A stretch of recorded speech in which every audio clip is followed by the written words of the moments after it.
मैंने आज अपने स्वर्गीय पापा को सपने में देखा। आखिर वो क्या बताना चाह रहे थे? किस ओर उनका इशारा था? बिहान ने अपने बाप के कहने पर उस लड़की से शादी तो कर ली थी, लेकिन उसकी बीवी अब इस बात पर अड़ी थी कि जब तक बिहान उसके सारे हक पूरे ना कर दे और जब तक वो अंदर से संतुष्ट नहीं हो जाएगी, वो अपना चेहरा किसी को नहीं दिखाएगी। धीरे धीरे बिहान के लिए उसकी बीवी का किरदार कुछ संदिग्ध होता जा रहा था। उधर शादी के तुरंत बाद उसके पापा का देहांत हो गया, ठीक उस समय जब वो एक बहुत बड़े राज से पर्दा उठाने वाले थे। आखिर ऐसा क्या राज छुपा था? इन तीनों जिंदगियों में कौन कसूरवार था और कौन बेगुनाह? सुबह का सूरज अपने चरम पर था। आंखों में रोशनी पड़ने की वजह से आखिरकार 12 बजे उसकी आंख खुल ही गई। उसने अपने मेहंदी से सजे हाथ रजाई से बाहर निकाले और अंगड़ाई लेते हुए उठकर खड़ी हुई। वो पर्दे के पीछे जाकर कपड़े बदल रही थी, तभी एक अधेड़ उम्र का आदमी नाश्ते की ट्रे लेकर कमरे में दाखिल हुआ। उसकी नज़र पर्दे के पीछे खड़ी एक परछाई पर पड़ी। वो आदमी मुस्कुरा उठा और वहां झांकने की कोशिश करने लगा। तभी पर्दा हटा और मैं आज सालों बाद लंदन से अपने घर वापस लौटा था। अपने पुराने खानदानी घर में मेरे पापा नौकरों के रहमो करम पर जी रहे थे। घर का दरवाज़ा आज भी वैसे ही, बस ऐसे ही लॉक था और मैं उसे खोलकर घर के अंदर दाखिल हो गया। घर का पुराना सारा सामान सब गायब था और अब नए सामान से भरा हुआ था, ठीक उसी तरह जैसे बहुत साल पहले मेरी सगी माँ का देहांत हो गया था और मेरे पापा ने दूसरी शादी एक खूबसूरत नौजवान औरत से कर ली थी। अब इस घर में माँ की न वो खुशबू आती थी, ना ही वो जज्बात महसूस होते थे। उस वक्त मेरे सर पर सेहरा सजने वाला था। मेरी भी कुछ ख्वाहिशें थीं अपना घर बसाने की। जब कोई दिल में बसने वाला जीवन साथी साथ न हो तो जवानी के दिन कैसे कटते हैं, ये मुझसे बेहतर कौन जान सकता है। लेकिन तब मेरे पापा अपनी ज़िंदगी भरपूर तरीके से जी रहे थे। उन्हें कम उम्र की अच्छी लड़की जो मिल गई थी, लेकिन इसका परिणाम क्या हुआ? कौन सी लड़की ज़्यादा दिन एक बूढ़े आदमी के साथ रहना पसंद करती है? आखिर लड़कियों के भी कुछ अरमान होते हैं, खासकर जिसका इतना बड़ा बेटा हो जो खुद शादी के काबिल हो। आखिर वही हुआ जिसका डर था। वो लड़की पापा को छोड़कर चली गई, लेकिन मुझे इन सबसे क्या लेना देना। जैसे ही मैंने सुना कि पापा शादी करने वाले हैं, मैं तो उसी वक्त लंदन चला गया था। मुझे उनकी बीवी यानी मेरी सौतेली माँ में कोई दिलचस्पी नहीं थी और मैं इन सबको मानसिक तौर पर कबूल भी नहीं कर पा रहा था। उन्हीं दिनों मेरे मोहल्ले का दोस्त अक्सर मुझे यहाँ की दास्तान सुनाया करता था, लेकिन मेरा कभी दिल नहीं किया कि मैं यहाँ वापस आऊँ। कम से कम मेरी तो हम उम्र होगी या फिर मुझसे भी छोटी होगी। वो बेचारी मेरी सौतेली माँ, पता नहीं किस मजबूरी के तहत उसने मेरे बूढ़े बाप से शादी की होगी। कभी कभी मुझे उस लड़की पर तरस भी आता था, लेकिन फिर मैं सोचता ये उसका खुद का अपना फैसला था। उसे क्या ज़रूरत थी एक बूढ़े आदमी से शादी करने की? थोड़े से पैसों के लालच में आकर उसने अपनी पूरी जवानी एक बूढ़े आदमी के हाथों में दे दी। वो कुछ और भी काम कर सकती थी, मेहनत कर सकती थी, कहीं जॉब कर सकती थी, लेकिन इस तरह पूरी ज़िंदगी किसी बूढ़े के हवाले झोंक देना कहाँ की अक्लमंदी होती है। फिर मेरे मोहल्ले के दोस्त ने ही मुझे फ़ोन पर बताया था कि वो औरत शायद सही नहीं थी। खैर, मैंने इन बातों को ज़्यादा नहीं सोचा और आज बरसों के बाद मैं घर लौट रहा था, अपने घर, अपने बाप के पास। मैं अभी अपने ख्यालों में डूबा हुआ था कि तभी अचानक मुझे किसी की आहट सुनाई दी। एक बूढ़ा सा आदमी ऊपर से उतरता चला रहा था। मुझे कुछ हैरत हुई, और क्यों ना होती, आखिरकार मैं उन्हें 10 साल बाद देख रहा था। 10 साल में मेरे पापा बिल्कुल बूढ़े हो चुके थे। खासकर जब गलत औरत मिल जाए तो वो मर्द की उम्र खा जाती है। शायद ऐसा ही कुछ हुआ होगा मेरे पापा के साथ भी। उनकी आवाज़ में एक लड़खड़ाहट आ चुकी थी, कदम अब डगमगाने लगे थे। बूढ़ी आंखें आज बहुत उदास और नम थीं। मुझे भी आज बहुत संजीदगी और उदासी महसूस हो रही थी। पापा अब सीढ़ियाँ उतरकर नीचे आ चुके थे। पापा, कैसे हैं आप? मैंने आगे बढ़कर पापा से आशीर्वाद लिया। पापा ने मेरे सर पर हाथ रखते हुए मुझे आशीर्वाद दिया और कहने लगे, आज मेरी याद कैसे आ गई? पत्थर दिल औलाद, इस उम्र में बाप को छोड़कर कौन जाता है? पापा को बहुत गुस्सा आ रहा था, लेकिन मैं भी क्या करता। वो वक्त ही कुछ ऐसा था और उस वक्त मैं चुप ही रहा। मैंने पापा को फिर तसल्ली दी कि अब मैं उन्हें छोड़कर नहीं जाऊंगा, अब मैं हमेशा उनके पास ही रहूंगा। ये सुनकर पापा ने एक ठंडी सांस ली और कहने लगे, अब मुझे अग्नि देने के लिए मेरा बिहान होगा। ये बात सुनकर मैं कुछ सहम सा गया था। एक सन्नाटा मुझे अंदर से घेरने लगा। मैं सोच भी नहीं पा रहा था कि पापा ने ऐसी बात क्यों कही। कितनी ही देर तक पापा मुझे अपने सीने से लगाए अपने अंदर की प्यास मिटाते रहे। मुझे पहली बार अपने पापा की हालत देखकर दुख हुआ। मुझे उन्हें इस उम्र में छोड़कर नहीं जाना चाहिए था। पापा की आंखों से आंसू बह रहे थे। मैंने अपने हाथों से पापा के आंसू पोंछे और उन्हें सोफे पर बिठाया। पापा कितनी ही देर तक मेरा हाथ पकड़े सोफे पर बैठे रहे, जैसे उन्हें डर हो कि मैं दोबारा उन्हें छोड़कर न चला जाऊं। पापा इधर उधर की मुझसे बातें करते रहे और हैरत की बात तो ये थी कि उन्होंने अपनी पिछली ज़िंदगी के बारे में मुझसे कोई भी जिक्र नहीं किया। वो औरत कौन थी, कैसी थी और उनकी ज़िंदगी से क्यों चली गई, और जाना ही था तो शादी क्यों की थी उसने। पापा ने नौकरों से कहकर मेरे पसंदीदा पराठे बनवाए थे और फिर हम बाप बेटे ने खूब पेट भरकर वो पराठे खाए। पापा आज तो मज़ा ही आ गया। फिर पापा और मैं कमरे में जाकर सो गए। मेरी आँख सुबह ही खुली थी। तभी मैंने सोचा क्यों ना पापा का कमरा देखा जाए, क्या पता कोई ऐसी बात हो जो पापा मुझसे छुपा रहे हों। यही सोचकर मैं दबे पांव कमरे में दाखिल हो गया और बिस्तर की साइड वाली दराजों में कुछ ढूंढने लगा। जब कुछ खास हाथ ना आया तो मैंने बाकी दराजें भी अच्छे से देखीं और फिर अब अलमारी खोलने का वक्त था। जैसे ही अलमारी एक चीड़ की आवाज़ के साथ खुली थी, मैंने चारों ओर नज़र दौड़ाई। अलमारी को देखकर मेरे दिल की धड़कनें तेज हुई थीं, होंठ सूखने लगे, टांगें कांपने लगीं। मैं एक बर्फ सा जम सा गया था। मेरे वजूद में कपकपी सी आ गई थी। आज अपने जज्बातों पर काबू पाना बहुत मुश्किल हो रहा था। मुझे एक जायज़ रिश्ते की तड़प महसूस हो रही थी। मैं एक जवान मर्द था और अपनी जवानी के न जाने कितने खूबसूरत साल यूं ही बर्बाद कर चुका था। जो समय मैंने बिना किसी रिश्ते के बिताया था, आज उस पर सिर्फ अफसोस हो रहा था। समझ नहीं आ रहा था कि अब क्या करूं। लंदन से वापस आने के बाद ज़िंदगी अच्छी चल रही थी। उम्र के 34 साल बीत चुके थे। मेरी आंखों के सामने वो समय घूमने लगा जब मैं 23-24 साल का खूबसूरत नौजवान हुआ करता था। खूबसूरत तो अब भी कम नहीं था, लेकिन तब की तो बात ही कुछ और थी। तब दिल में नए नए जज्बात थे, हर चीज़ सुहानी लगती थी। मेरी माँ तो मुझे लड़कपन में ही छोड़कर चली गई थी और तब उस समय पापा ने दूसरी शादी नहीं की थी और मैं भी अपने पापा को अपना एक अच्छा दोस्त मानता था। हम एक दूसरे के साथ उस समय बहुत अच्छा समय बिताते थे। उन दिनों मैं एक ऑफिस में जॉब भी करने लगा था। नई नई जॉब थी। अपनी जॉब से बहुत खुश भी था। उस समय मैं बहुत ही आज़ाद ख्याल इंसान हुआ करता था। अपनी ज़िंदगी के मज़े में मस्त रहता था। पापा भी अपने बुढ़ापे के दिन सुकून से बिता रहे थे। मैं रोज़ सुकून से उठता, ऑफिस जाता, फिर आकर कोई अच्छी सी फिल्म देखता। रास्ते से अक्सर मैं समोसे पकौड़े ले आता, क्योंकि ये सब चीज़ें पापा को बहुत पसंद थीं और वो खुश भी हो जाते। हम बाप बेटे अपनी ज़िंदगी से बहुत खुश थे। हमें किसी तीसरे की ज़रूरत नहीं थी। तभी एक ऐसा तूफ़ान हमारे घर में दाखिल हुआ जिसने पूरी ज़िंदगी को तहस नहस कर दिया। कौन जानता था कि आने वाला वक्त कितना भयावह होगा। समझ नहीं आ रहा था ये सब कैसे हुआ, लेकिन हम दोनों इसके भंवर में डूबते चले गए और फिर वापस नहीं उभरे। मैं एकदम अतीत से बाहर निकला और अपनी आंखें अफसोस से बंद करते हुए कहा, पापा कितना सुकून था हमारी ज़िंदगी में, फिर क्यों आपने वो गलत फैसला किया था। मैंने दोबारा आंखें खोलकर अलमारी की तरफ देखा। पापा की अलमारी खोलते ही मुझे एक औरत के कपड़े दिखे, जिन्हें देखकर हाथ लगाना तो दूर की, देखने की भी हिम्मत नहीं हुई। मेरी तबीयत कुछ अजीब सी हो गई थी और मुझे कुछ शर्म महसूस हो रही थी। मैंने ज़िंदगी को कभी इतने करीब से नहीं देखा था, लेकिन अब दिल चाहने लगा था कि मेरे पास कोई हो जो इस तड़प को सुकून में बदल दे। कोई ऐसा हो जिसके नर्म वजूद को बाहों में लेकर मैं पूरी ज़िंदगी की थकान उतार दूं।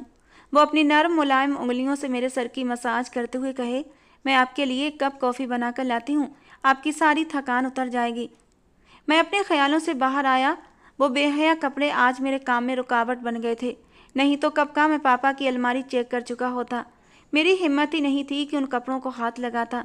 आखिरकार मैंने अलमारी बंद की और वहाँ से बाहर निकल आया। सारा दिन मेरा उस अलमारी में ही अटका रहा। बस एक बार किसी तरह पापा की अलमारी देख लेता, लेकिन फिर मुझे याद आया कि पापा की अलमारी में उनके कोई ख़ास कपड़े नहीं थे। मेरे कपड़े तो उन्हें आते नहीं थे, इसलिए मैंने सोचा कि मार्केट जाकर उनके लिए कुछ ख़रीदारी कर लूँ। इस ख्याल के आते ही मैंने गाड़ी निकाली और मार्केट की तरफ रवाना हो गया। आज से 10 साल पहले का सीन। एक अधेड़ उम्र के आदमी का चेहरा चांद की तरह चमक रहा था। आज उसकी शादी की पहली रात थी और उसकी बीबी रेमन बेहद खूबसूरत और जवान थी और वो अपनी बीबी के मुंह में निवाले बना बना कर डाल रहा था। लेकिन शायद उसका बूढ़ा वजूद उसकी बीबी को खटक रहा था। जैसे ही वो बूढ़ा आदमी अपनी बीबी के करीब होने लगा तो रेमन ने जल्दी से उस आदमी को खुद से दूर किया था। प्लीज़ आज की रात मुझसे दूर रहें। मैं अभी इस रिश्ते को निभाने के लिए पूरी तरह तैयार नहीं हूँ, लेकिन आप निश्चिंत रहें।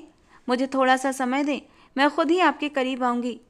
बूढ़े आदमी के चेहरे पर कुछ मायूसी उतर आई, लेकिन इतनी खूबसूरत और जवान बीवी पाकर उसने अपने आप को अंदर ही अंदर तसल्ली दी थी।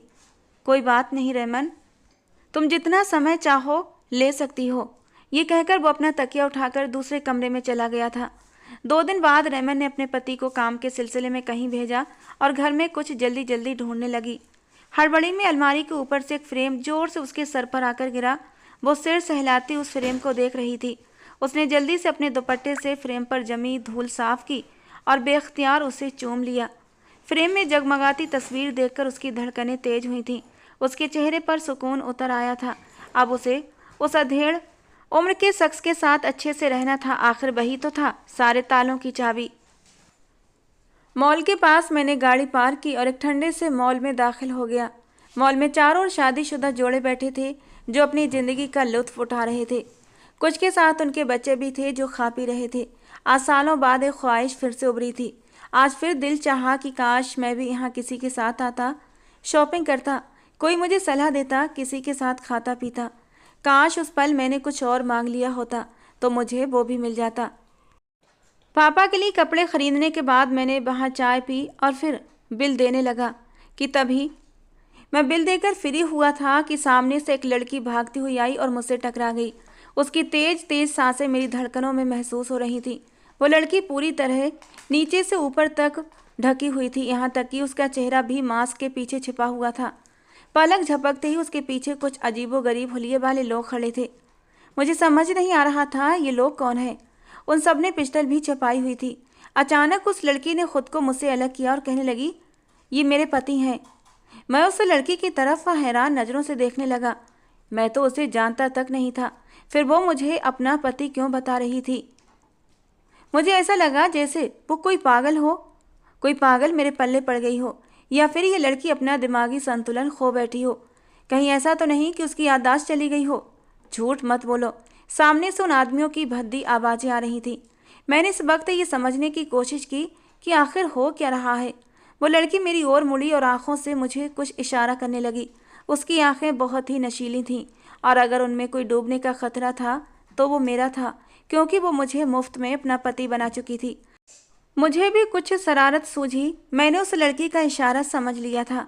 उसके पीछे कुछ गुंडे पड़े हुए थे और फिर पति औरत का रक्षक होता है, यही सोचकर उसने मुझे अपना पति बताया होगा। खैर, मैंने उसकी मदद की और कभी कभी भलाई का फंदा ऐसे गले में आता है कि इंसान उससे लटक कर अपनी जान दे दे, और यही मेरे साथ हुआ था। और मैंने उस लड़की का पति बनने की कोशिश करना शुरू कर दी। गुंडों से काफ़ी बहस हुई, तब पता चला कि उनका सरदार उस लड़की से शादी करना चाहता है, लेकिन तब तक जब तक वो कुंवारी थी। और अब उसके शादीशुदा होने के सबूत मिलने पर वे गुंडे चुपचाप वहाँ से चले गए थे। मैं जल्दी से उस लड़की की तरफ मुड़ा ताकि उसे पूछ सकूं ये सब क्या नाटक था। मैंने उसे कंधों से पकड़कर झंझोड़ा कि आखिर कौन हो तुम और ये लोग कौन थे। अगले ही पल वो लड़की मेरी बाहों में झूल चुकी थी। मैं उसे आवाज़ें देता रह गया, लेकिन तब तक वो लड़की बेहोश हो चुकी थी। मैं काफ़ी देर तक सोचता रहा कि अब क्या करूं। फिर मेरे दिमाग में ख्याल आया क्यों ना इसे घर ले जाऊं और उसके होश में आने का इंतज़ार करूं। यही सोचकर मैंने उसे गाड़ी में लिटाया और घर की ओर रवाना हो गया। मुझे पता नहीं था कि मैं एक मुसीबत को घर ले जा रहा हूं जो ना मुझे जीने देगी ना मरने देगी। घर में एक अजनबी लड़की को देखकर पापा ने हंगामा खड़ा कर दिया और देखते ही देखते सारा घर सिर पर उठा लिया। उनका कहना था कि घर में इस वक्त सिर्फ हम दोनों मर्द ही हैं, ऐसे में एक लड़की का होना और वो भी बेहोश। न जाने वो लड़की कौन है, कहाँ से आई है, होश में आने के बाद क्या क्या इल्ज़ाम लगा दे, और वैसे भी मोहल्ले वाले क्या कहेंगे। सारी उम्र शराफत से जिए हैं और आज लोग न जाने क्या क्या ताने देंगे। पापा बिल्कुल सही बातें कह रहे थे। पापा, मैं तो बस मदद कर रहा हूँ उसकी, थोड़ा सा भरोसा रखें अपनी परवरिश पर। मैंने सिर्फ एक नेक काम किया है। बेटा, लेकिन कौन जाने तेरे दिल को, तेरी नीयत को, तेरी परवरिश को। दुनिया को तो सिर्फ बोलना आता है। वैसे इस वक्त समय की जो नाजुकता है वो यही कह रही है कि अक्ल से काम ले, उस लड़की की रजामंदी लेकर उससे शादी कर ले। वैसे भी तो कुंवारा है, फिर क्या तकलीफ है। शादी का नाम सुनते ही मैं कुछ पीछे चला गया था, उस वक्त की तरफ जब उम्मीद थी, जवानी थी और कुछ ख्वाहिशें भी थीं, लेकिन आज सिर्फ ज़रूरतें रह गई थीं। क्या सोच रहे हो बेटा? पापा ने फिर से सवाल किया। पापा, मैंने ना तो उस लड़की को देखा है और ना ही उसे जानता हूँ। बेटा, जान पहचान तो बस एक रात की बात होती है, फिर सब देख भी लेते हैं और जान भी लेते हैं। खैर, मैं जल्दी से कमरे में गया तो वो लड़की होश में आ चुकी थी और बिस्तर पर सहमी हुई बैठी थी। उसे होश में आता देख मैं उससे बोला, अरे घबराओ नहीं, मैं ऐसा वैसा लड़का नहीं हूँ। लेकिन मैं क्या जानूँ आपका कि आप ऐसे लड़के हैं या फिर वैसे। उसकी मधुर आवाज़ मेरे कानों को छू गई। उसके बाद मैं धीरे से मुस्कुरा दिया। मैंने कहा, देखिए, आप आराम से बैठें और अगर किसी भी चीज़ की ज़रूरत हो तो बताएं। उसने सिर हिलाकर सहमति जताई। मैं फिर आगे अपनी बात जारी रखते हुए बोला। अब वो थोड़ी कंफर्टेबल होकर बैठ चुकी थी। मुझे आपसे कुछ पूछना है। असल में मुझे थोड़ी झिझक हो रही थी। कोई बात नहीं, जो कहना है कह दीजिए। मैंने झिझकते हुए कहा, आप अपने घर का पता बता दें, मैं आपको आपके घर छोड़ आता हूँ। असल में मेरा कोई घर नहीं है। उसकी बात सुनकर मेरे माथे पर बल आए थे। तो फिर? बस यूं ही अपनी ज़िंदगी के दिन काट रही हूँ। तो फिर आप मुझसे शादी करना चाहेंगी? आपको भी सहारा मिल जाएगा और मुझे भी एक हमसफ़र मिल जाएगा। मेरी बात सुनकर वो खिल उठी थी। उसकी नशीली आंखें और भी नशीली हो उठी थीं। आपका बहुत एहसान होगा मुझ पर, और मैं ये कर्ज कैसे उतारूंगी। उसकी बात पर मैं हल्के से हंस दिया। ये कोई एहसान नहीं है। अच्छा, आप बैठें, मैं अभी शादी का इंतजाम करके आता हूँ। पंडित जी से बात करता हूँ और इस कर्ज को फ़र्ज में बदलते हैं। लेकिन इतनी रात को कौन मिलेगा?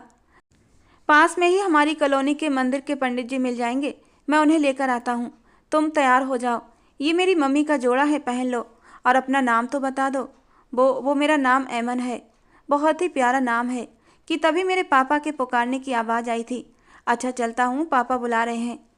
बेटा, इतनी रात तक एक लड़की के कमरे में यूँ बैठना ठीक नहीं है। वो पापा, मैं उससे बात कर रहा था, वो शादी के लिए राजी है। तो फिर चलो, जल्दी आओ, हम फिर शादी का इंतजाम करके आते हैं। बस 1 घंटे की भाग दौड़ के बाद अब मैं किसी का पति बन चुका था। हाँ, ऐमन का पति। और अब ऐमन कमरे में मेरा इंतजार कर रही थी। दिल में कुछ अजीब सी हलचल थी। सब कुछ इतनी जल्दी हुआ था कि मुझे यकीन ही नहीं हो रहा था। आज मेरी सुहाग रात थी। आखिर वो रात आ ही गई थी, खूबसूरत और मोहब्बत से भरी हुई। मेरी नज़रों के सामने ऐमन की वो खूबसूरत आंखें घूमने लगीं। शादी से लेकर अब तक उसने अपने चेहरे से मास्क नहीं हटाया था और मुझे भी कोई ख़ास ज़रूरत महसूस नहीं हुई थी। उसके खूबसूरत मुलायम हाथ देखकर ही मैं उसकी खूबसूरती का अंदाज़ा लगा चुका था। और सबसे बड़ी बात, मैं तो उसकी आंखों से पहले ही घायल हो चुका था। अब ख्याल आ रहा था, पता नहीं वो कैसी होगी। कम से कम जाकर मैं अपनी दुल्हन का चेहरा तो देखूं, कहीं ऐसा न हो कोई बूढ़ी औरत से पाला पड़ जाए। मैं कमरे में दाखिल हुआ तो कमरे में ऐमन सहमी हुई बैठी थी। जब मैंने उसका घूंघट उठाने की कोशिश की तो उसने मना कर दिया। कहने लगी, हमारे यहाँ एक रस्म है कि सुहागरात की रस्मों के बाद ही लड़की अपना चेहरा दिखाती है, तभी वो अपने असली रूप में सामने आती है। मैंने कहा, तो फिर सुहागरात कौन सा दूर है, मैं अभी कपड़े बदल कर आता हूँ। नहीं, कपड़े बदलने की क्या ज़रूरत है, तुम ऐसे ही आ जाओ। उसकी इस बात ने मेरे कदम अचानक रोक दिए थे। 3 घंटे पहले मिली एक अजनबी लड़की को मुझसे भी ज़्यादा जल्दी थी। मैंने सोचा मैं कोई बहाना बना देता हूँ आज के लिए। आज तो मुझसे नहीं होगा, कल देखते हैं, मैंने मन ही मन सोचा था और अपने मन की बात जबान पर ले ही आया। अच्छा ऐमन, ऐसा करो, अभी आराम से सो जाओ। मैं भी थका हुआ हूँ और तुम भी थकी हुई हो। हम अपने रिश्ते की शुरुआत कल करते हैं। मेरी बात सुनकर घूंघट के अंदर उसके चेहरे के क्या भाव होंगे वो तो वो ही जाने। मैं तो बस बिस्तर पर लेट गया था। ऐमन समझी कि मैं सो चुका हूँ और तभी आज से 10 साल पहले का सीन। मुझे अब और तुम्हारे साथ नहीं रहना, मुझे तलाक चाहिए। लेकिन रहमन, मैं तुमसे बहुत प्यार करता हूँ, अपनी पहली बीबी से भी ज़्यादा। वो अधेड़ उम्र का आदमी गिड़गिड़ा रहा था, लेकिन रहमन ने उसकी एक न सुनी। मैं अब तुम्हें कोर्ट में देखूंगी बूढ़े, ये कहकर वो हमेशा के लिए वहाँ से चली गई। आज सुबह मेरी आँख जल्दी खुल गई थी। मैं ऐमन की पिछली रात की हरकतों से बहुत परेशान था। पहले तो उसने चेहरा तक नहीं दिखाया। मुझे लगा कि उसे मुझसे कोई नाता नहीं बनाना। फिर वो अपने हक की बात करने लगी और जब मैं सोने का नाटक कर रहा था तब वो मेरे साथ इस तरह से लिपट गई कि मेरा पूरा वजूद उसके काबू में था। आखिरकार वो मुझसे क्या चाहती थी? मैं तो सुहागरात के लिए कितना खुश था कि अपनी बीवी को, और अब वो मज़े से सो रही थी और मैं नीचे लॉन्ज में बैठ गया। पापा वहीं अपने रोज़मर्रा के अंदाज में नाश्ता कर रहे थे। मुझे बैठा देख कहने लगे, सब खैरियत है? मैंने भी ये सोचकर सब ठीक ठाक कह दिया कि पापा बेकार में टेंशन लेंगे। ये अजीब बात सुनकर अखबार पढ़ते हुए कब 11 बज गए पता ही नहीं चला।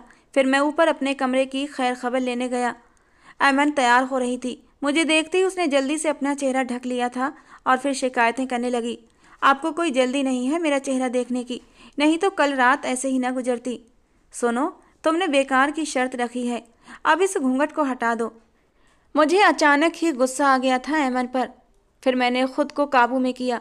मुझे अपने व्यवहार के लिए माफ़ करना। शाम को बाजार चलते हैं, अपने लिए कपड़े खरीद लेना, मैंने उसे कहा। उसे बाजार ले जाना इसलिए भी ज़रूरी था क्योंकि वो रात से अब तक मेरे मम्मी के कपड़ों में ही घूम रही थी। मैं कहकर ऑफिस चला गया था। ऑफिस जाकर याद आया कि ऐमन के पास तो मोबाइल भी नहीं है, अब उसकी खैर खबर कैसे लूँ? मैंने घर के लैंडलाइन पर कॉल किया तो पापा ने फ़ोन उठाया। पापा कुछ परेशान से लग रहे थे, कुछ बीमार बीमार से। पापा की परेशान आवाज़ सुनकर मैं कुछ हड़बड़ा गया था और फिर सब कुछ छोड़ छाड़ कर घर की ओर भागा। बेटा, मैं बिल्कुल ठीक हूँ, बस तबीयत ऐसे ही ढीली ढीली हो रही थी। तुम बहू को घुमाने ले जाओ, जाओ शाबाश। लेकिन पता नहीं क्यों मुझे कुछ गलत होने का एहसास हो रहा था। पापा की इस तरह नॉर्मल बातें सुनकर भी मैं संतुष्ट नहीं हो पा रहा था। आखिर मेरे घर से जाने के बाद क्या हुआ था? खैर, मैं ऐमन के साथ बाजार तो गया लेकिन कोई चीज़ अच्छी नहीं लग रही थी। ऐमन ने तो पूरा बाजार खरीद डाला था, फिर भी घर जाने का नाम नहीं ले रही थी। ओफ, ये औरतें। आखिरकार हम घर लौट आए।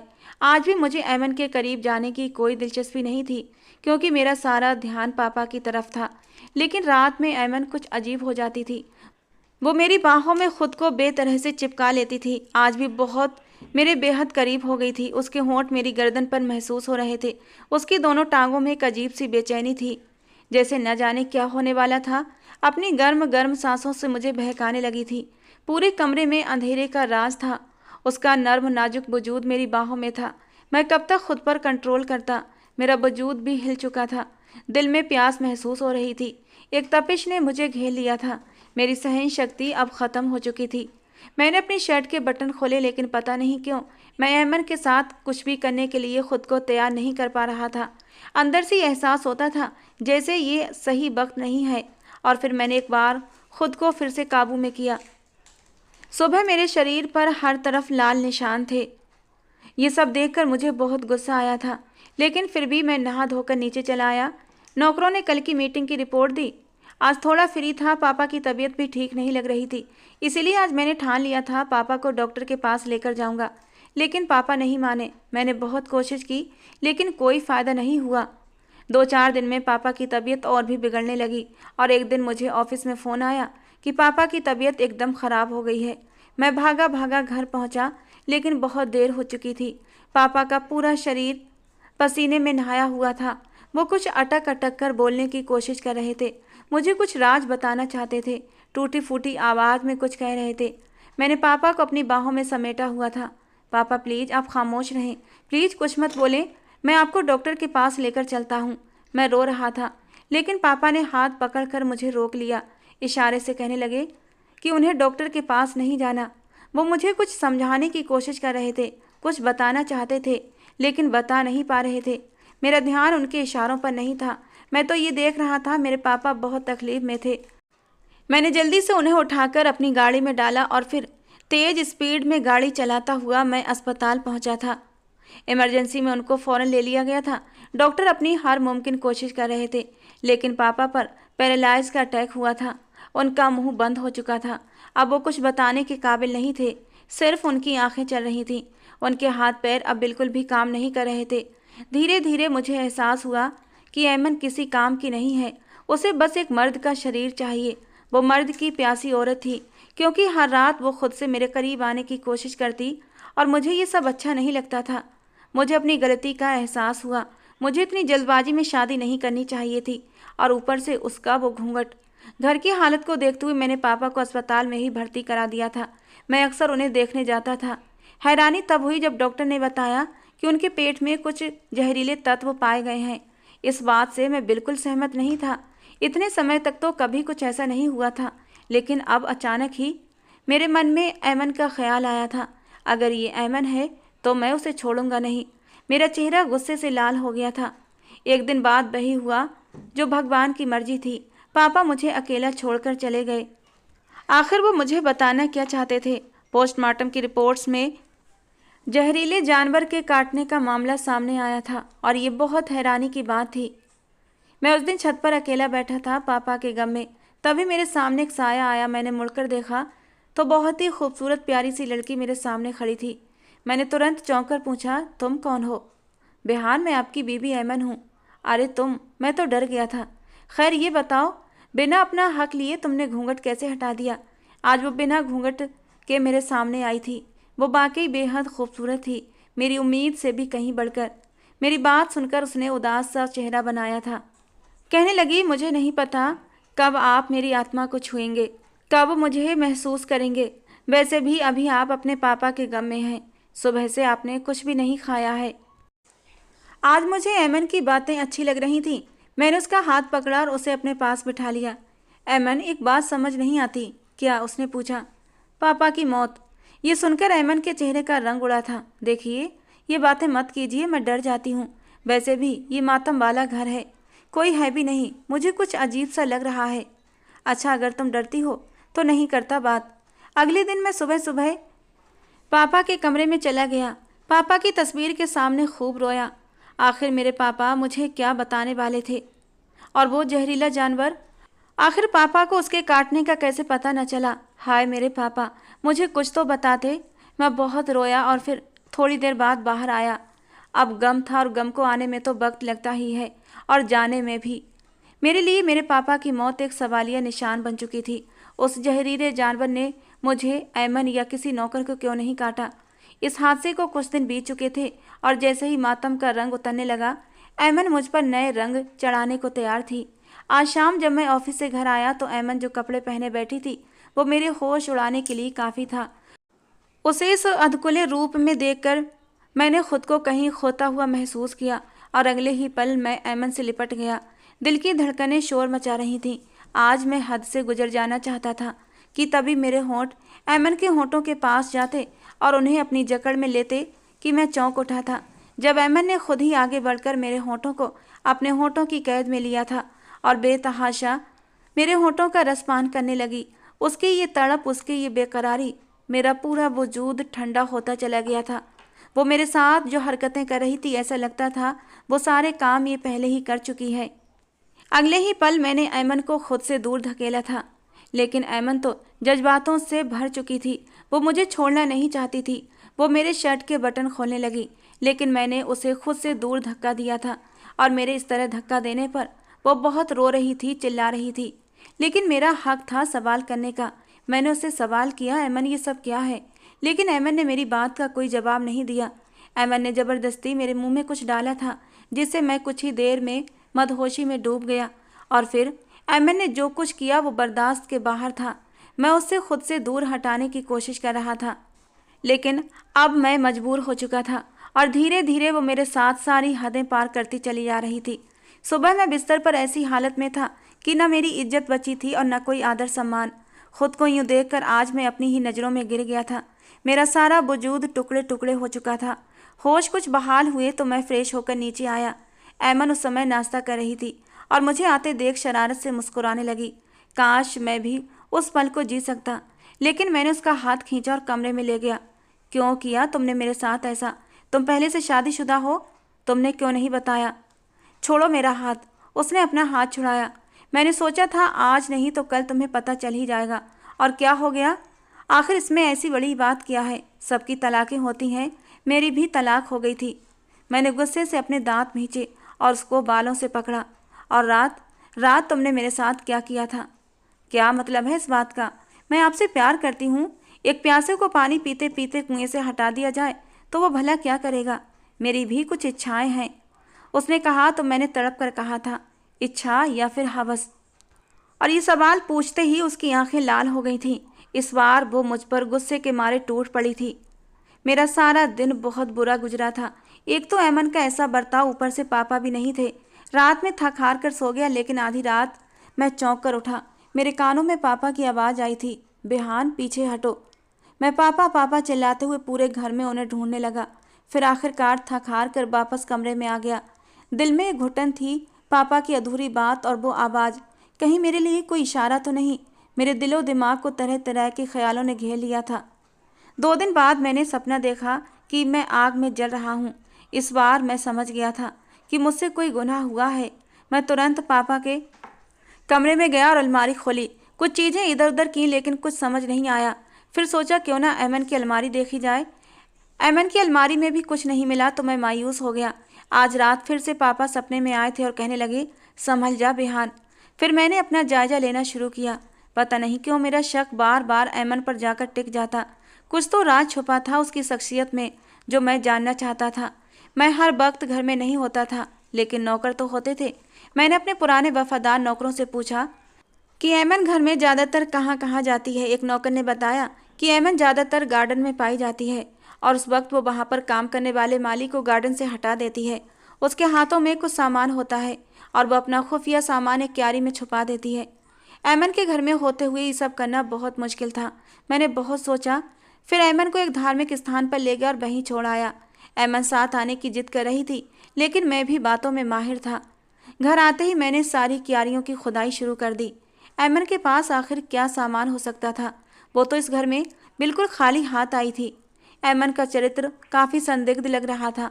वो मेरे बारे में बहुत कुछ जानती थी, लेकिन मैं तो उससे अनजान था। एक क्यारी को खोदने पर कुछ ठक ठक की आवाज़ आई।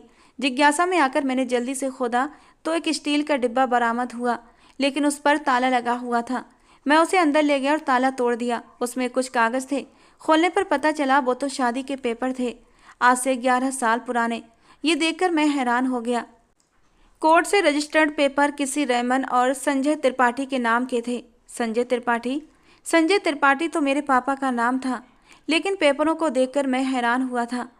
ठीक है, पापा ने दूसरी शादी की थी, कोर्ट मैरिज की थी, और ये वही कोर्ट के पेपर थे। लेकिन ऐमन ने आखिर इन्हें क्यों छुपाया था? क्या मकसद था इसका?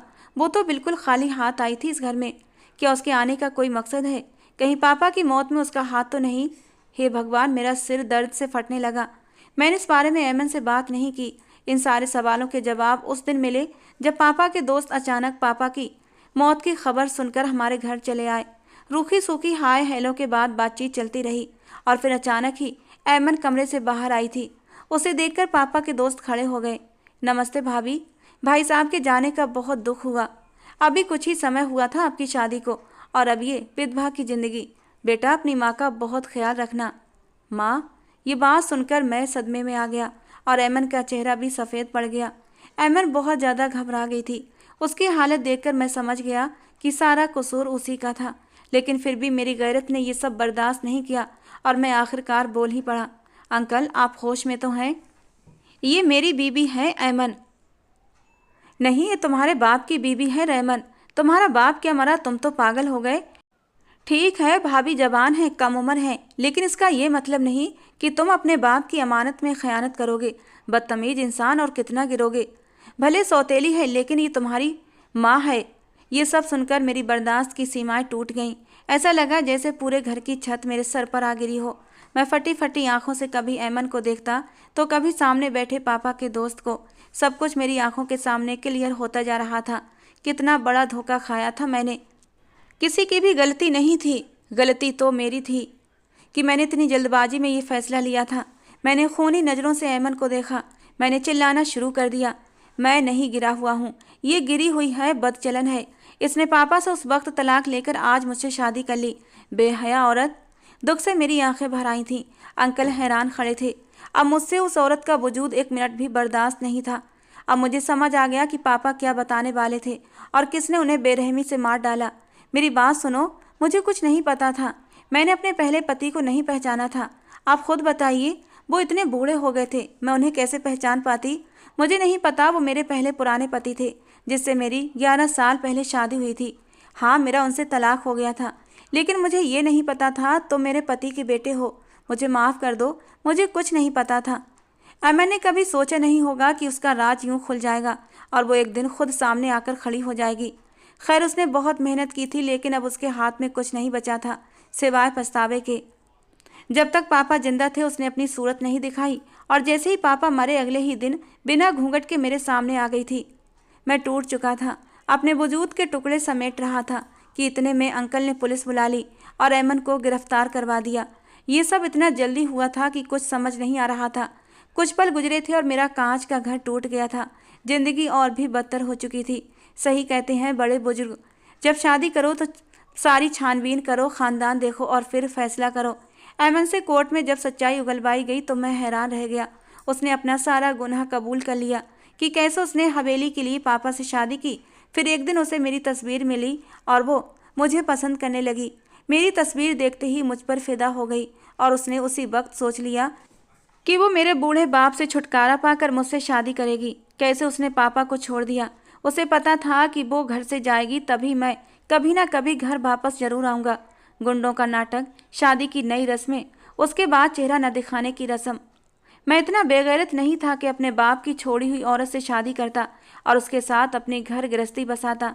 मैंने उसी वक्त अमन को तलाक दे दी।